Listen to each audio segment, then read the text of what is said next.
Hello everyone, and welcome back to True Crime Guru. Just a quick reminder to please subscribe if you haven't already, and also turn on notifications so you can stay up to date on all content. I also love to hear your guys' thoughts on these cases, so don't be shy about utilizing the comment section, and also follow the channel on Facebook, Instagram, and Twitter, where I openly welcome engagement. On October 12, 1998, the now infamous brutal murder of 21-year-old Matthew Shepard took place in Casper, Wyoming. Since Matthew was gay, his murder really opened up the conversation about hate crimes, causing some states to pass legislation and law enforcement to start taking these crimes more seriously. But before this, the term hate crime wasn't really being used, and it definitely wasn't being talked about. But that doesn't mean that they weren't happening. Just 2 years before Matthew's murder, a very similar crime took place against another young gay man in Brownwood, Texas. And his name was Juan Leon Laureles.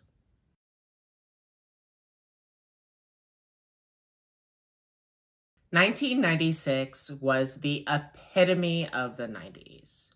Some of you may remember wearing overalls or slip dresses while standing in line at the box office to see movies like Twister or Independence Day. And you may have been listening to the song "It's All Coming Back to Me Now" by Celine Dion on repeat. I know that 30-year-old Juan Laureles, who went by his middle name Leon, sure was. Dion was his favorite singer, second to pop princess Madonna.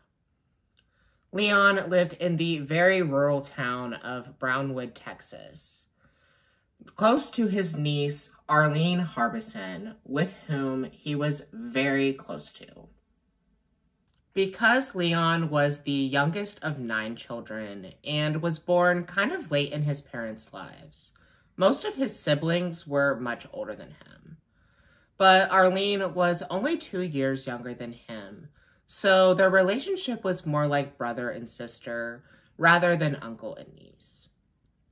Because Leon's parents were aging and had unfortunately grown ill, Leon was forced to grow up rather quickly.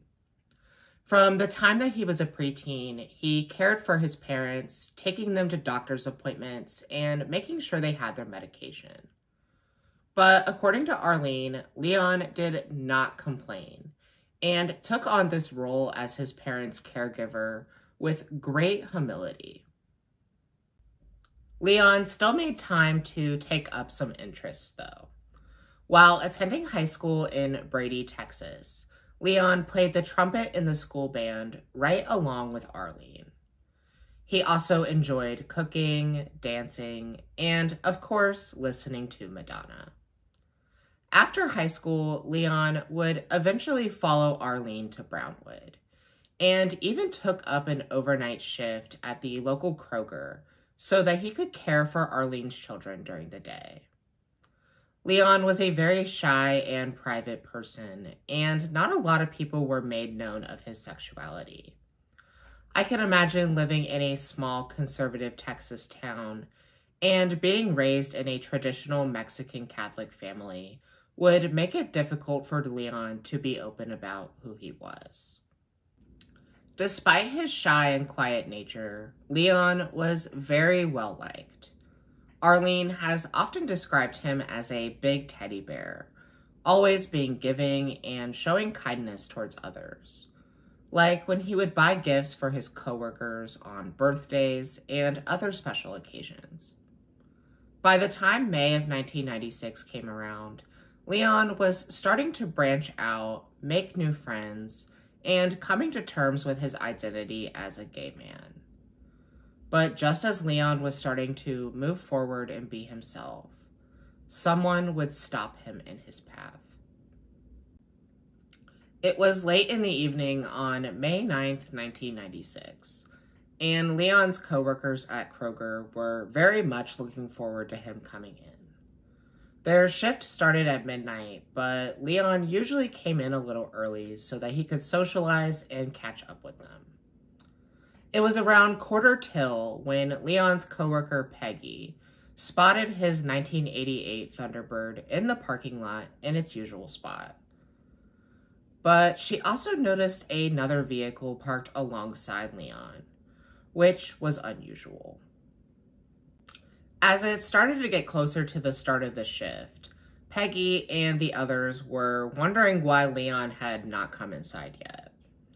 When Peggy looked outside to the parking lot again, both Leon's car and the mysterious vehicle were gone. As midnight came around, one of the Kroger employees had called 911 to ask if there had been any accidents nearby.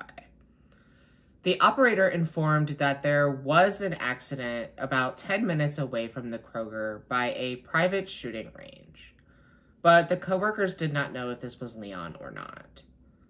However, the incident that the operator was referring to was no accident. Just after midnight, two motorists traveling down Farm to Market Road 2126 had called 911 reporting that there was a car on fire by the rifle range. When emergency services responded, they found a 1988 Thunderbird engulfed in flames. But there was also a man's body located about 6 to 10 feet in front of the burning vehicle. It would be determined to be none other than 30-year-old Juan Leon Laureles, who appeared to have been shot in the back of the head, execution style. The Brown County Sheriff's Office was handling the scene, as well as Texas Ranger Bobby Grubbs. However, according to Leon's page on Uncovered, the Sheriff's Office had recused themselves due to a conflict of interest. I am unsure of exactly what they meant by that, but I do know that a man named Groner Pitts, who apparently handled the autopsies for Brownwood, had owned the firing range where this had occurred. So I can see how this could possibly be a conflict of interest, which is likely why Leon's body was sent to Travis County for autopsy. And if you don't know, Travis County seats the state capital of Austin. Usually, I would tell you guys the results of the autopsy, but that information is not publicly available even after all of these years. And I will circle back to this here in a bit because there is a bit of contingency about whether or not there was even an autopsy. Arlene recalled to Elena Edgen with Go San Angelo receiving a call around 2:30 a.m. from her cousin, delivering the terrible news about Leon's murder. Arlene says from this time up until Leon's funeral, everything just felt like a daze because she was so stricken with grief. At the funeral, Leon's loved ones listened to Because You Loved Me by Celine Dion, his favorite song by the artist. As they sung along, everyone wondered how someone could do something so horrid to someone so sweet and kind like Leon, who had never even raised his voice or gotten angry with anyone. This is usually the part of the story where I go into detail about what investigators were uncovering. But the Brown County Sheriff's Office really haven't released any details about Leon's murder. What we do know is it was reported in the Abilene Reporter News the day after the murder that the police were searching for a red pickup truck that was allegedly seen at the crime scene at the time of the murder. There are actually a lot of really specific details about this truck, which leads me to believe that it is a viable lead. It was reported that it was a 1970s one-ton Ford pickup truck with tinted windows, no bed, chrome mirrors, and a gooseneck trailer hitch. It was also reported by the Abilene Reporter that investigators believed more than one individual was involved, and that they believe Leon was forced, probably at gunpoint, to drive from the Kroger to the crime scene. As far as evidence collection, according to Arlene, there is no indication that anything was collected. Leon's Thunderbird was released back to the family, and they did not even attempt to retrieve any evidence from the car. Now, of course, the fire likely destroyed most or all of the evidence, but that is not always the case. It would not have hurt to have at least attempted to retrieve some evidence from the car. During her interview with the Texas Wine and True Crime podcast, Arlene had mentioned that Leon usually kept his seat way far back from the steering wheel, but it was never determined whether or not it was in that state at the time of the car being set on fire, which is really frustrating because I have seen that be used as a very good lead in other cases. According to Arlene, in the early stages of the investigation, the only person that the sheriff's office was relaying information to was Leon's brother, George. It's weird that they did not even attempt to speak with Arlene, who was undoubtedly the closest family member to Leon. They also didn't seem to have interviewed anyone else. Had they spoken to anyone, they would have known that Leon had expressed concerns to several people about being harassed and threatened by an unknown individual in the weeks prior to his murder. And with Leon being as private as he was, the fact that he told people about this means that he was truly afraid. Leon's cousin had told investigators that a few days prior to the murder, he had seen Leon talking to a man in a red car at the park. When he asked Leon who it was, he said that it was just a friend of his that was a doctor. Investigators did not attempt to locate this individual, which is absolutely baffling to me, as I think it would have been pretty easy to narrow down a doctor in a red car in such a small town. In addition, Leon's cousin also saw Leon parked across the street from the Krogers a few weeks prior to the murder. He thought that this was strange, so he had stopped and asked Leon what he was doing. He said that he was giving a female coworker a ride home, which really didn't make any sense because he was across the street from the Kroger. Well, apparently, this girl's father was a state highway patrolman and did not like Leon being around his daughter. He had even threatened to kill Leon if he was ever seen with her again. This is yet another lead that seems like it would have been pretty easy to track down had it actually been followed. This is a case that seems like it would have been pretty easy to solve had it been properly investigated from the get-go. But since it wasn't, Leon's murder case quickly went cold, leaving the burden on Arlene to do the investigating. In 2002, they had hired a private investigator, but he reportedly had received death threats if he had looked any further, causing him to back down. Even more frustrating, he had refused to hand over any of the work that he had already done to Leon's family, despite the fact that they literally paid him to investigate. As I mentioned, Arlene has been forced to do most of the investigating in this case. And I have to give her all of the credit in the world because she has been persistent and has tried her best to stay on the Brown County Sheriff's Office. But for the most part, they have stonewalled her. She has tried to obtain even the most basic information, such as whether or not there were any shell casings found at the scene or what type of weapon was used. But she has not received any of these answers, leaving her to believe that none of this was even done. which, if that is the case, would be extremely poor police work. One of the documents that Arlene has tried really hard to obtain is a copy of the autopsy report. Since Leon's body was sent to Travis County, I had asked Arlene if she had any luck obtaining the records from them directly.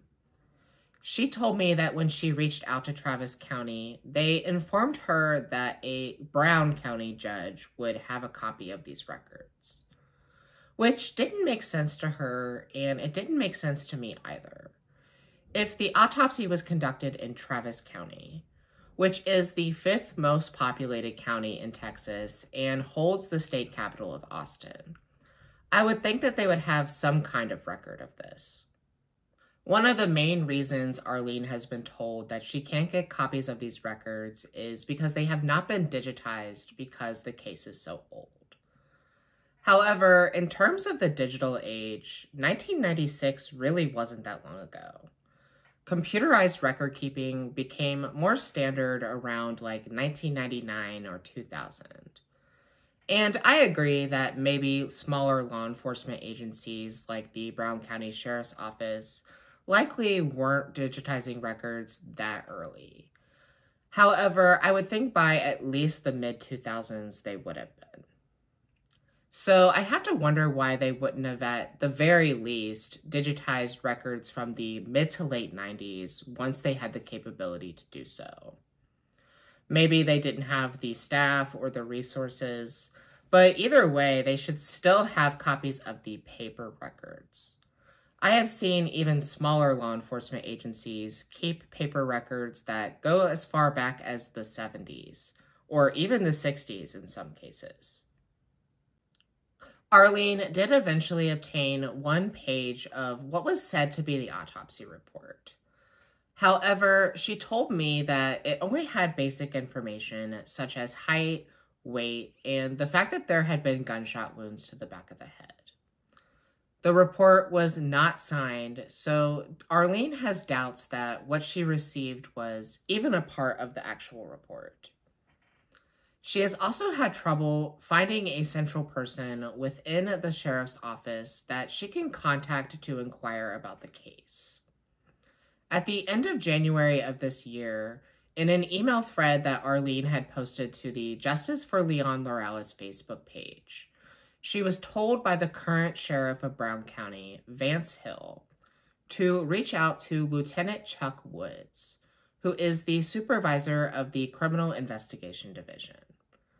She received the following response from Lieutenant Woods. Your uncle's case is intriguing to me, as I was hired by the Brownwood Police Department in August of 1996 as a rookie officer. I had heard about the case at the time, but was not familiar with any of the investigation. I have been with the sheriff's office for approximately 8 years now, and have recently been promoted to supervisor over the Criminal Investigation Division. I have not yet had a chance to read the case file and familiarize myself with the case. I can tell you that the case is not digitized due to the age of the case. When I was a rookie with the Brownwood PD, we were still handwriting reports then and until I left for Cedar Hill PD in 1999. I know the Texas Rangers have recently looked into the case and unfortunately found no new information. We are not actively working the case as there have been no new information that has arisen. Sheriff Hill advised me that if you have any further questions regarding this case, you may direct them to him. So basically he told her that he has no knowledge of the case and that it is not being actively worked. He then proceeded to tell her to reach out to Sheriff Vance Hill if she has any further questions. But he is the one who referred her to Lieutenant Woods. Arlene is clearly being run around in circles by the sheriff's office, and that is no way to treat the family of a murder victim.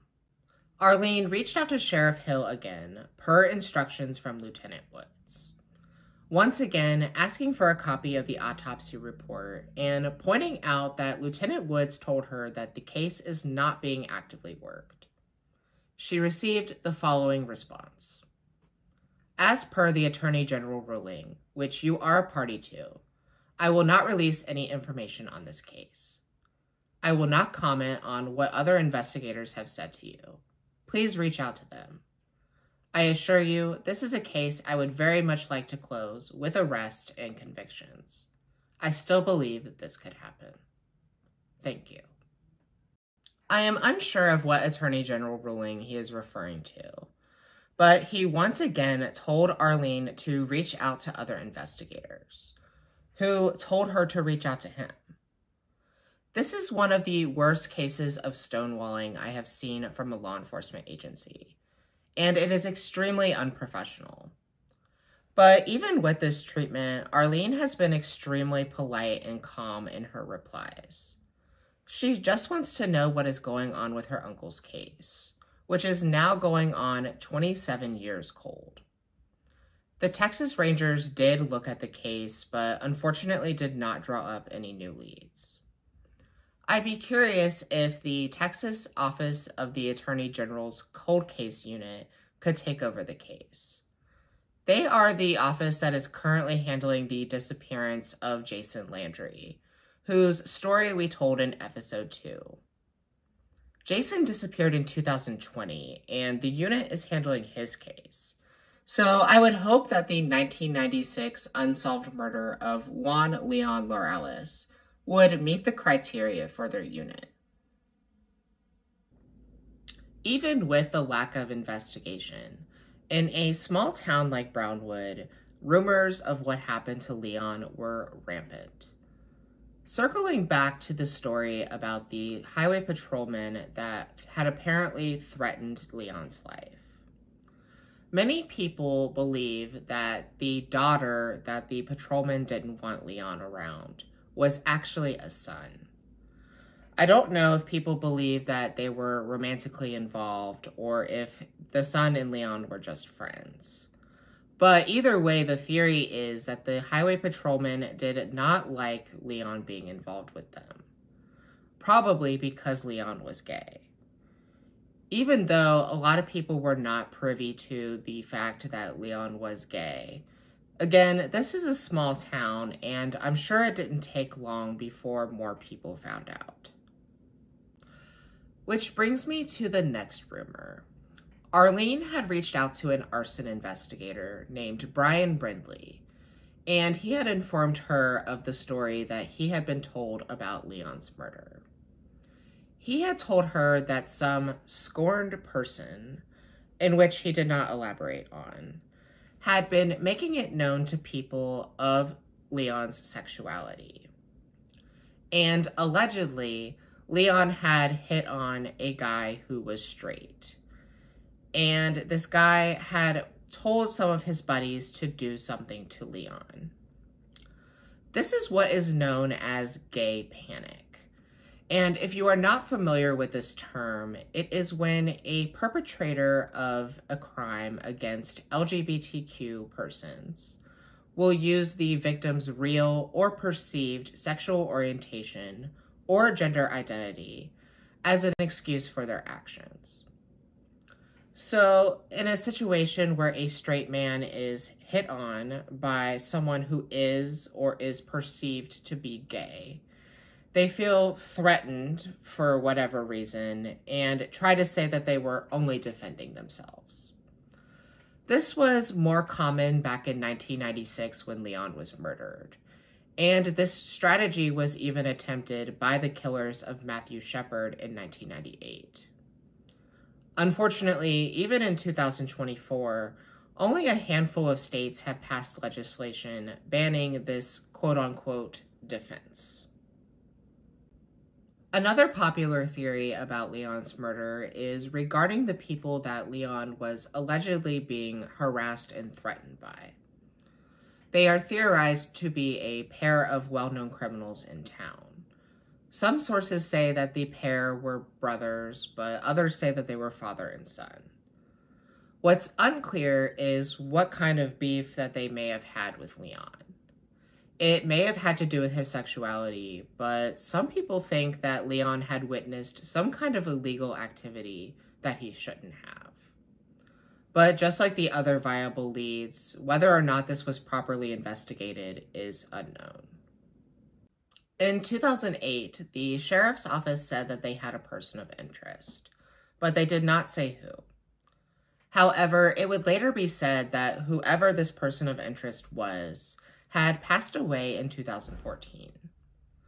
When I asked Arlene about this, she told me that she does not believe that this person is Leon's killer, and that the sheriff's office might just be doubling down on this because the person is deceased and therefore is no longer alive to defend themselves. Arlene says that she believes that the killer is still alive and living in Brownwood. I believe that the murder of Juan Leon Laureles was more than likely a hate crime, and I would expect whoever did this to have a continued criminal history. They may not necessarily be a serial gay basher or anything, but I would expect them to have a history of other violent crime, such as assault and battery, or maybe even a history of domestic violence. If this was a hate crime, I would think that they probably would have bragged about it to their fellow terrible, like-minded friends. So I believe someone definitely knows something. And 27 years is a really long time to hold on to such valuable information. I think how and where Leon was killed says a lot about his murder. Killing someone execution style gives the killer a sense of power and control over the victim. And in the terms of a hate crime, execution style just really showcases how worthless the killer thought the victim was.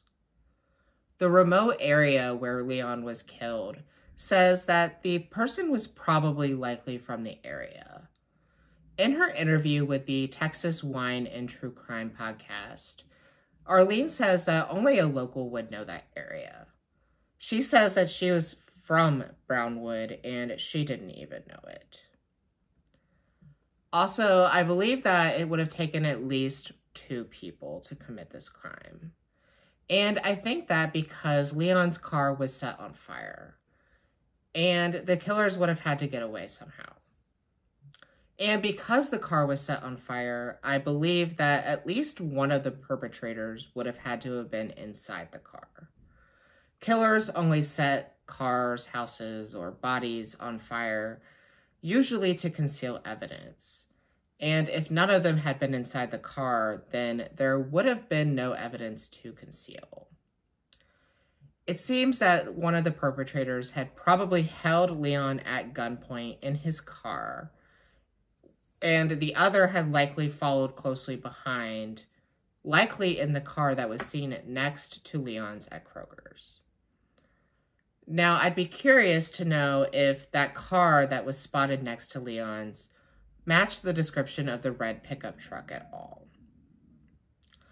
All of this is, of course, my opinion, and I always want to know what you guys think, so please utilize the comments or hit me up on social media.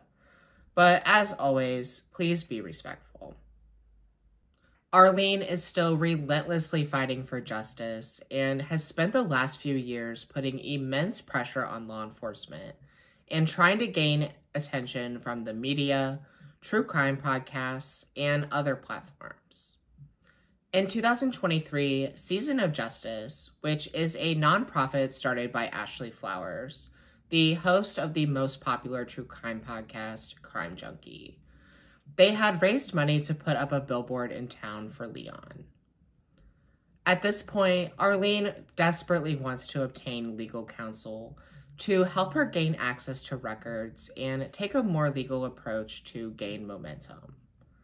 She currently has a GoFundMe campaign to try and raise money to do this. If you are in the position to, I highly encourage you to donate. Even a few dollars could go a long way. If you are unable to help out monetarily, I completely understand. You can also help out by signing this petition on change.org to put more pressure on law enforcement to solve this case. Signing this petition will cost you nothing, and will only take a minute of your time. In addition, you can also spread awareness by sharing this video and following the Justice for Leon Laureles Facebook page. Arlene constantly posts updates on here, so following will help you stay updated on the progress of Leon's case. Links to the GoFundMe, the petition, as well as the Facebook page and the Justice for Leon website are in the episode description, as well as on the channel's Facebook and Twitter accounts. Juan Leon Laureles was just starting to come into his own, and someone robbed him of the opportunity to live his life as his true self because of their own small-minded and bigoted hatred. As I mentioned in the beginning of this episode, 2 years after Leon's murder was the infamous murder of Matthew Shepard. But even though Matthew's murder opened up the conversation about hate crimes, they have not stopped. Even today, bullying, violent attacks, and even murders continue against the LGBTQ community. If we work together to build a better society, we can prevent the next Leon Laureles or Matthew Shepard. If you have any information about the murder of Juan Leon Laureles on October 10th, 1996, please reach out to the Brown County Sheriff's Office at 325-646-5510 or the Heart of Texas Crime Stoppers at 800-222-8477. Thank you everyone for watching and hearing Leon's story. Arlene is still desperately fighting for justice, so please sign the change.org petition, and if you are able to, donate to Arlene's GoFundMe. If you enjoyed this video, please hit the like button, and don't forget to subscribe and turn on notifications. I also love to hear your guys' thoughts, so don't be shy and utilize those comments. If you have a case in mind for the channel, you can always DM me on Facebook, Instagram, or Twitter, or you can always email your suggestion to truecrimeguru@gmail.com.